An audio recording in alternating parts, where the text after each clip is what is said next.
नमस्कार मित्रों, महाभारत के पात्र अश्वत्थामा को आप सभी लोग ही जानते होंगे। शायद ही कोई ऐसा होगा जो जानता होगा कि भगवान शिव के ही अवतार है अश्वत्थामा। आज की हम इस पौराणिक कथा के बारे में जानेंगे कि क्यों लेना पड़ा भगवान शिव को अश्वत्थामा के रूप में अवतार। तो मित्रों, पौराणिक कथाओं के अनुसार शिव के इस अवतार का जन्म गुरु द्रोणाचार्य के पुत्र के रूप में हुआ था। द्रोणाचार्य महादेव के बहुत बड़े भक्त थे और सदैव उन्हीं की तपस्या में लीन रहा करते थे। महाभारत से कुछ समय पूर्व द्रोणाचार्य अपनी पत्नी कृपी के साथ कई स्थानों का भ्रमण करते हुए ऋषिकेश पहुंचे थे। तभी वहां बहती तमसा नदी के किनारे उन्हें भगवान शिव का एक स्वयंभू शिवलिंग मिला और उन दोनों ने मिलकर वहीं शिव की कठोर तपस्या शुरू कर दी थी। द्रोणाचार्य की कठोर तपस्या देख भगवान शिव उन पर प्रसन्न हो गए और उनसे वर मांगने को कहा। तब उन्होंने उनसे कहा कि आप मेरे घर संतान के रूप में जन्म लें। अपने भक्तों की इच्छा को भोलेनाथ भला कैसे मना कर पाते। प्रभु ने तब द्रोण और उनकी पत्नी को पुत्र प्राप्ति का आशीर्वाद दिया और इसके बाद माता कृपी के गर्भ से एक सुंदर तेजमय बालक ने जन्म लिया। वही है भगवान शिव के रूप में अश्वत्थामा। उस बालक के जन्म लेते ही उसके कंठ से हिनहिनाने की आवाज सुनाई दी थी, इसलिए उस बालक का नाम अश्वत्थामा पड़ा। जन्म के समय से ही अश्वत्थामा के मस्तक में एक अमूल्य मणि थी जो उसे किसी भी तरह के भय, दैत्य, दानव और शस्त्र के प्रहार से सुरक्षित रखती थी। अश्वत्थामा अपने पिता की तरह ही शस्त्र विद्या में निपुण थे और उन्हें इस बात का बहुत अहंकार भी था।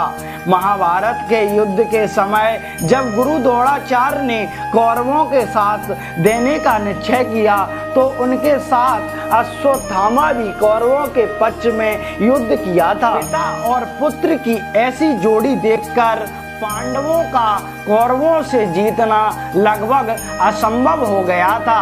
प्रभु श्री कृष्ण ने जब देखा कि अश्वत्थामा पांडवों की हार का कारण बन सकता है तब उन्होंने कूटनीति का इस्तेमाल किया। अश्वत्थामा अपने पिता के अत्यंत प्रिय थे और अपने पिता की कमजोरी का कारण भी थे।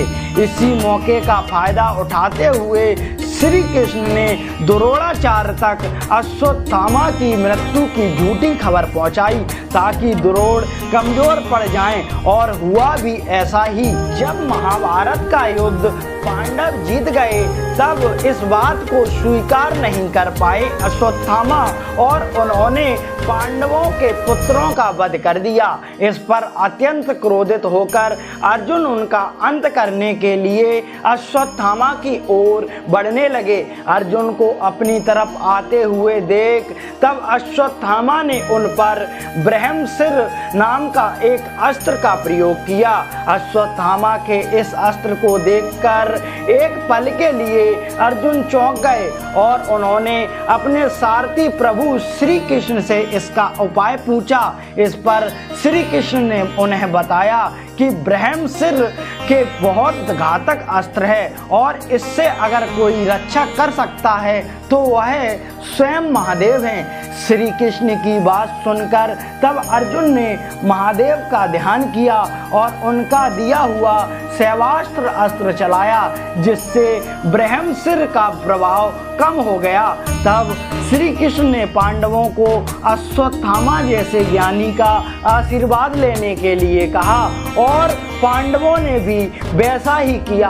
अश्वत्थामा ने भी पांडवों को अपना आशीष दिया और पुनः कौरवों की ओर से युद्ध करने के लिए चले गए। अश्वत्थामा ने अभिमन्यु पुत्र परीक्षित पर ब्रह्मास्त्र का प्रयोग किया। इस घटना को देखकर श्री कृष्ण अत्यंत क्रोधित हो गए और उन्होंने अश्वत्थामा को श्राप दे दिया कि वे हमेशा कलयुग तक भटकते ही रहेंगे, लेकिन उन्हें कभी भी मोक्ष की प्राप्ति नहीं होगी। साथ ही पांडवों ने उनसे उनकी मणि भी छीन ली और उन्हें श्रीहीन कर दिया। कहा जाता है कि तब से लेकर आज तक अश्वत्थामा जंगल में भटक रहे हैं। ऐसा कहा जाता है कि आज भी अश्वत्थामा का वजूद जिंदा है और वे मध्य प्रदेश के किसी किले में वास करते हैं। इतना ही नहीं, मान्यता यह भी है कि हर सुबह नर्मदा नदी के किनारे